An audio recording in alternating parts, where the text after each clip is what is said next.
ఆమె ఈ ప్రయాణంలో ఆమె ముగించిన ఈ తరుణంలో నేను కొంతమందికి తప్పనిసరిగా కృతజ్ఞత చెప్పుకోవాల్సి ఉంది. దానికి కూడా ఇదొక కారణం.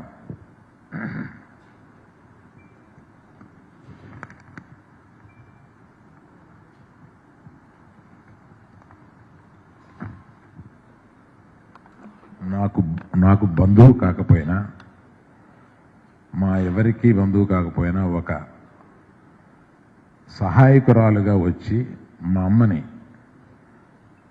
ఏకదృష్టితోటి, అంటే ఒక కూతురు కన్నా ఎక్కువ కింద ఆమెని ప్రేమించి ఆమెను దగ్గరుండి చూసుకుంది బొక్క లక్ష్మి అని.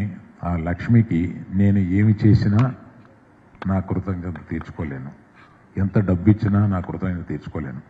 ఎందుకంటే ఆ లక్ష్మి అనే ఆవిడ అంత చక్కగా మా అమ్మని ఏ చిన్న విసుగు లేకుండా అంత ప్రేమిస్తూ చూసింది కనుక ఆమెకి నేను చెప్పుకోవాలి.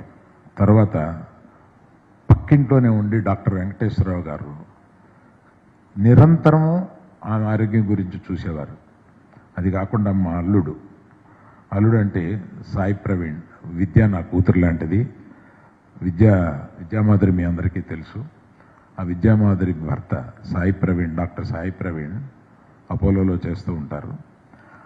ఆయన అర్ధరాత్రి, అంటే ఆయన ఒక 10 నిమిషాలు లోపే ఉండేవారు. అర్ధరాత్రి ఎన్నిసార్లు వచ్చారో, ఆమెకి ఏదైనా చిన్న అస్వస్థత ఉన్నా కూడా ఆయనకి, అపోలో యాజమాన్యానికి కూడా మేము కృతజ్ఞత చెప్పాలి. తర్వాత అపోలోలో డాక్టర్ సుబ్బారెడ్డి అని ఒక డాక్టర్ గారు ఉన్నారు.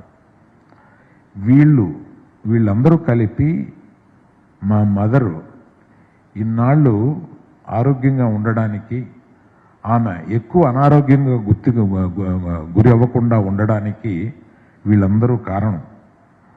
వాళ్ళందరితో పాటు నా స్నేహితుడు గోపీచంద్ ప్రతిదానికి నన్ను అడ్వైస్ చేస్తూ మా అమ్మని ఎలాగ లాంజివిటీ తీసుకురావాలి అనే దాని మీద అతను కూడా ఎప్పుడూ నన్ను అడ్వైస్ చేస్తూ ఉండేవాడు.